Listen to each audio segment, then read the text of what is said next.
welcome to yet another segment of Women in Business. These are conversations from women making waves within their circles, women from different areas, and we do inspire, hold these conversations to support, hold these conversations so that you can learn something new from a woman just like you. Today we have an interesting guest. She's different, and she's in the education industry.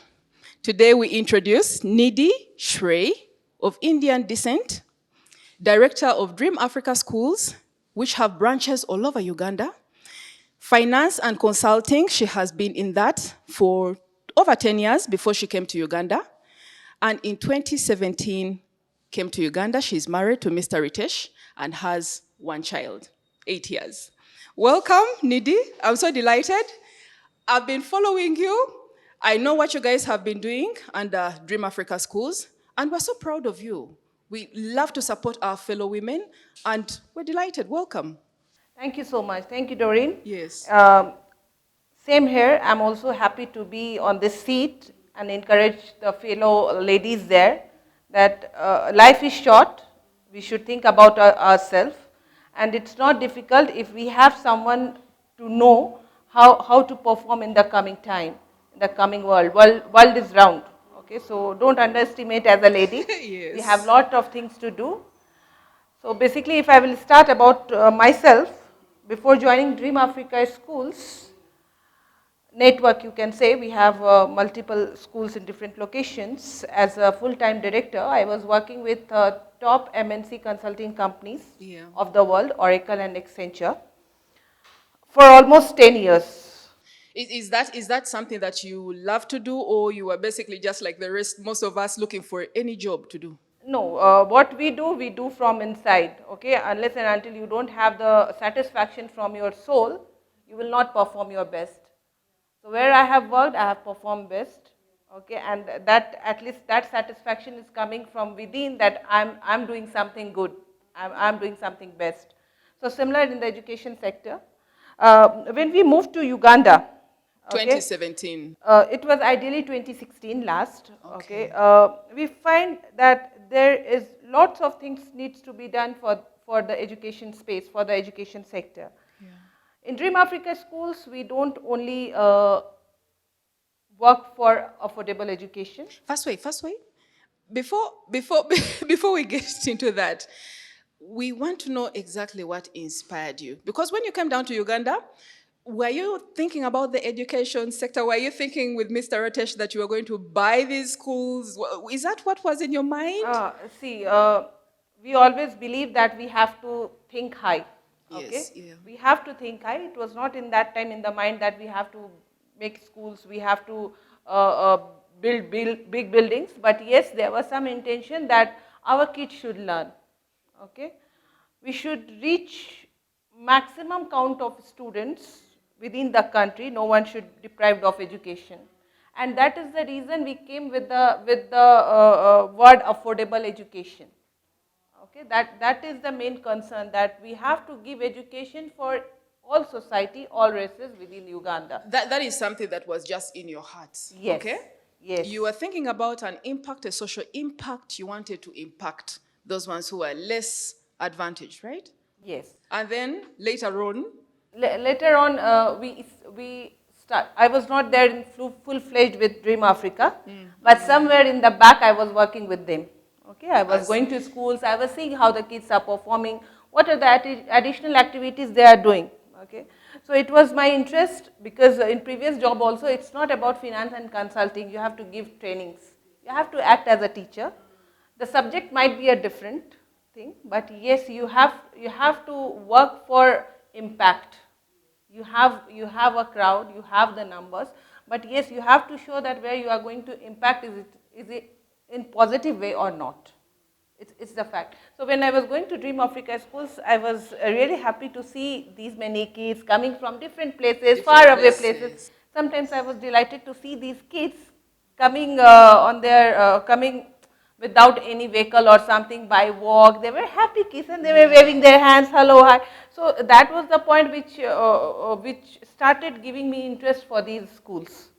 Okay, and yes, now we are at a position that we are happy, we are making impact in the society, kids are not at home, even during the COVID, okay.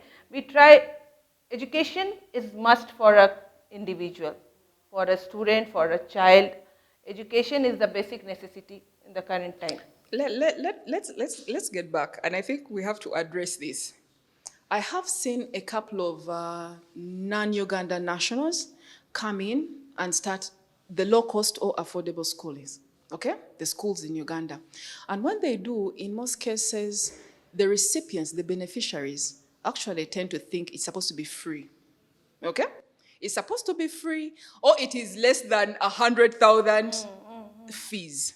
And if, because you're non-Ugandan, so I'm wondering, did you, when you were getting out and now beginning to have an active part, did you get to meet that mindset among the beneficiaries?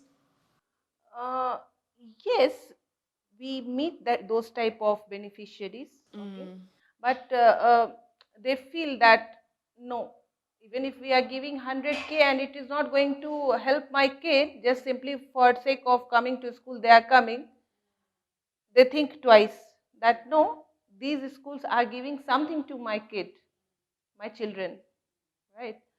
Then they think, okay, let's give them a chance. Let's see what my kid is getting in the final part. But yes, the same. We had some parents in the past where they will think, oh, fees is high. No, we can't afford. But after one term, when they give you the some testimonials, you can say, right? They will say, Madam, I'm very happy. Why you are happy? Then they say, when my child comes home and they say, Mama, today I have learned this. I have ate nicely. I don't want to eat food. No, no, no. Let me do my homework first. So that is the self-satisfaction I get when I hear from the parents. But I think that the education, the parental involvement in education in Uganda has changed. Okay? Whereas you keep getting reports about parents not wanting to be so involved and not taking care of the lunches, we still get to see those in the media and all that. But however, you also get to realize that many parents actually take a very keen interest, especially for those ones whose kids are starting in baby class. Yes? Baby class parents, and then as you go up, they really mind about the academics, all the different, how the teachers handle their children, those little things. And there are so many complaints, so many changes. What is your management style within you per se as a director, and how do you handle some of these different things that come up? We never take complaints in a negative way. We learn from these Ah, complaints. yes. See, ideally, if we are having schools or any organization, complaints will be there. No I one is know. 100% perfect. I know. But we learn from those complaints. If it is real, it is genuine, we work on those Yeah, complaints. yeah. Ideally, those type of complaints make us perfect. We learn from them that, okay, something is not correct, we have to work towards it. So we have a full-fledged team, okay, we work towards it, and I'm really happy that parents also takes their responsibility. Till the time the child is at school, it's my responsibility, it's teacher responsibility. But once they are at home, it's a parent responsibility to look after the kids, Yeah. what they are learning, where they are failing. So I'm really happy, thanks to the parents, that they are sparing some time for their child.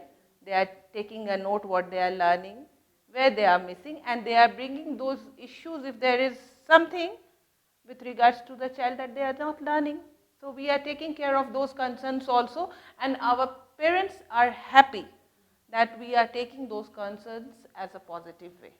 I also know, give me the one-on-one, okay? The inside scoop. I also know that you normally have engagement platforms under your schools, for every school, literally. You have engagement platforms.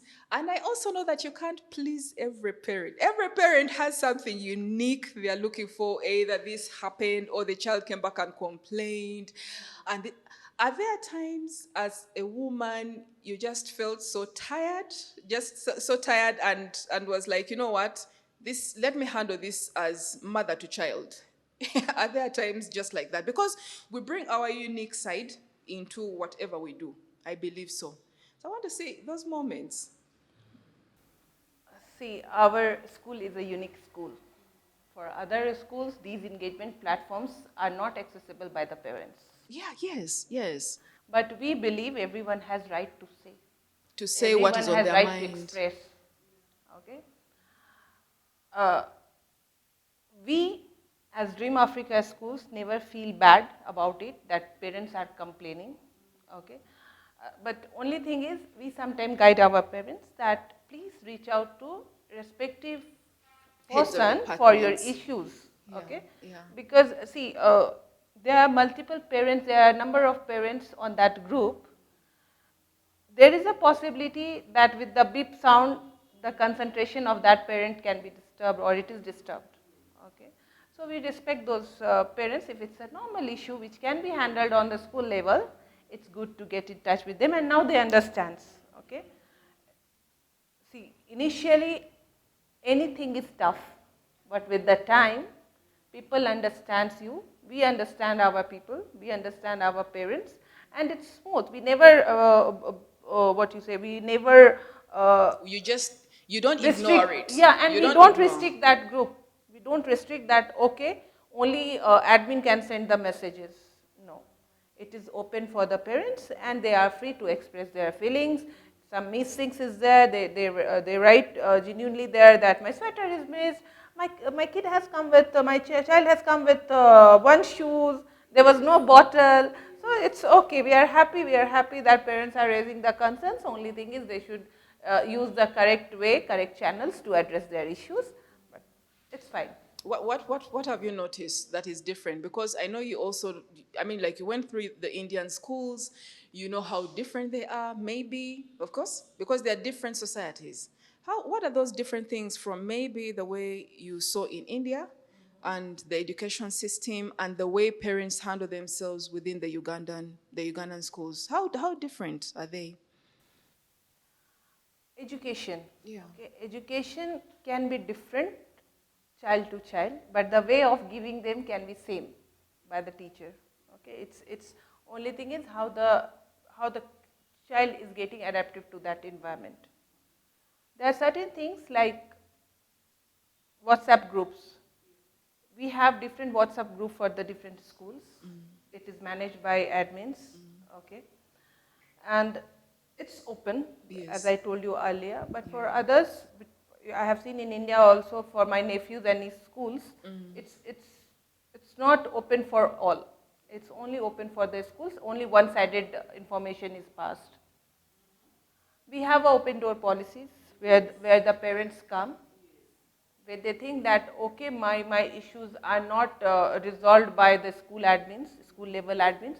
They directly come to us, they talk to us, and we try to make them happy by resolving their issues.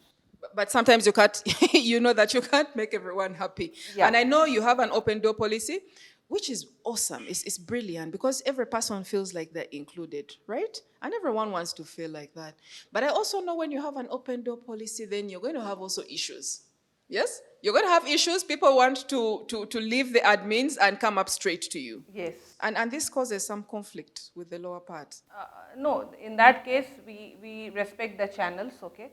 We tell that, okay, firstly you get back to your admins, okay? The Try to respective resolve, admin. yeah, try to resolve it on that place. In case still it is not resolved, please come back to us. We are happy to help you on that. And see, most of the parents get satisfied. We can say five fingers are never same. Exceptions will be everywhere. But yes, we touch wood, we are not getting that much of issues. Parents are happy. Even post-COVID, they have appreciated us a lot. I know, I know. You guys had online. That schools had online. During a time when so many schools were actually having so much trouble, you continued learning with the online learning. When most of the schools were shutting down in Uganda, I think you guys were expanding. Yes. Congratulations. That's amazing. How did you start it? How did you do it? See, Dream Africa Schools is always tech friendly. Ah, yes. From the beginning. From the Yes. beginning. We were working on blended learning also. Okay, so at least our staffs, our teachers were aware of these type of The technology. tech things. Okay, So only thing was letting our teachers once more Get reminded about, used, yeah, get used to it. get used to it, reminded about it. Secondly, it was important to educate our parents. What is this learning? And I'm very sure you had quite a lot of difference. You must have had difficulties. Yes, Because there are those ones who wanted to say, just give us the holiday package and because let's, yes. because in Uganda still lots of people are not that much tech friendly. It was our, our our people are not that much of tech friendly, so it was important for us to educate that parents. Okay. Thirdly, our children, they are very nice, they are lovely, they were always ready to learn. So that problem was already resolved. Only thing was to educate the parents and just to give the revision to our teachers. And our education department is led by our CEO, Mr. Ritesh, who is an educationalist, and that these all things made us to move on the path of online learning. It became easy for us when became all very things we easy. united together. It was easy. Yes. Wow. So we thought, okay, Let's do it. education. Let's do it and let's take this route. Correct. So it And was kids easy. should not be deprived of education in this tough time. So we introduced this online learning, and yes, it was moderately going very well in 2020. And yes, teachers were also learning from those type of online learnings, that how the way of teaching and learning gets changed when you have the tech things in place. What about the expansion, the schools? Was it because I know some of the wealthy people, the wealthy persons that we have all over the world, really have been able to amass their wealth during depression, during the times when there's economic turbulence? I know that is a time when they actually come up stronger. So did you see it as an opportunity and were like, this is the time to actually, or it just presented, people just came up to you and said, we're selling these schools? Was it something like that? It did not come in our mind. It did not come in our mind because negativity brings the downward movement. We were always positive, and positivity should be there for every person who is there in this world. There should not be negativity. We thought, okay, Yeah. we are here to see the good times. We should be ready for bad times also. Yes. Okay. Yes. So we gave our best. Okay, our teachers were there. Our CEO was always there with us wherever we needed. He was always there. Even he took the classes, and the children, they were very happy with those classes. They were achieving something even in the tough time. Parents also supported us very well. So we never thought of any negative thing that we are going to close their schools or we are going. But yes, what we did, we reduced on something like operational cost. We reduced. Okay, uh, we increased the productivity with that. Okay. Because you had to make changes to survive. Yes, to survive, we have to do some changes, and non-essential expenditures we reduced on that. So it helped us to save us in that tough time. And many schools did. Many schools cut back. Most of them actually let go of their teachers. So many changes actually happened. So those things were the best practices which we are still following. And you learned. And We you learned from them, and you we have learned. introduced in our system. We are still practicing those things. Sure. To a personal note, what do you like? I mean, like your favorite food in Uganda at the moment. Ugandan cuisine, the delicacies. What's your favorite food I like so far? fish, fried fish. The fish? Yes, and matoke. And matoke? Yes. Do you know how to cook it, like boiling and everything? Yeah, I know that thing. Now I am okay with the Ugandan foods. But you do have plantains. Indian cuisine, you have plantains. Yes. You do. You eat quite a lot of plantains, and Yes. you deep fry them, right? Yes. So it's not very different from our It's not very matoke different. here. And see, in India, there's matokes. When we have stomach upset, we eat those matokes. No. It is health benefit. But here, it's a staple food, you can say. Are you sure? Yes. When you have a stomach upset, that's the only time you eat matoke in India? Yes. Raw Do you- matokes. You eat it raw? No, it's again that in the mashed way we eat. We just peel it, we boil it, we put salt. If someone needs spices, we eat. What is it called in India? We call it kela, something in Hindi we call it banana as a kela. We don't have lots of varieties of matoke in India. We have only one banana, okay? We have only one type of banana, and the green form is matoke there. But here when I came, I learned that there are varieties of banana. Some is Yes. called matoke, some is Yes. yellow banana, Yes. some is bagoya. Bogoya. Bogoya. Yes. So they are different, but in India we don't have these many varieties. So you love the fish, Yes. the tilapia, or different fish? I like Nile perch and tilapia both. Both of them. Yes. And you do. And I've also noticed that some of your the menu within your school is diverse in the DAS schools. You give quite a lot of. It's not that the typical portion beans every time. You try to really change it. Yes, we believe that a healthy mind, only a healthy child can work with the healthy mind. Yes. Right? Yes. So we work with a balanced diet. It's not only one person who decides the menu. We have a team where we sit, we decide the menu, what is good, what is bad, and according to that we introduce those meals in our plan, in meals menu, you can say. Yeah. So it's a proper balanced diet where we serve matoke, where we serve beans, cowpeas, milk, fruits, eggs, meats. So The fruits. Yes, so everything is included in that. I also know you're a mother to a beautiful 8-year-old daughter, right? Yeah. How do you balance? There are certain times as women in business, sometimes you have to let go or hire someone or have all these challenges with juggling. How do you balance everything? And who is your support system? What's your support system to help you? So when I came to Uganda, my girl was 2 years old. You've spent 6 years right now. Yeah. So it was a bit difficult with that small girl, and still I was on job. I was doing online from here. So it was a bit difficult, but yes, I raised my kid in that way that she should know what is good, what is bad, and how she has to live in this environment if there is no support, right? So I can say that every kid should have that understanding that I have to do the things myself. Yes. My girl is fully independent. Okay, she's not having too much of dependency on us. When you say fully dependent, she can cook her... No, it's not about, I don't allow her to touch the gas stoves. Yes. Okay, but because you have to be clear. She gets up in the morning, prepares herself, does her body hygiene, cleans up everything. Yes. So normally, as a mother also, I should have some responsibility. Yeah. So I take the responsibility of feeding her, Yeah. keeping everything arranged for her. But the kid should know that yes, my parents are working, so I don't have to be stubborn.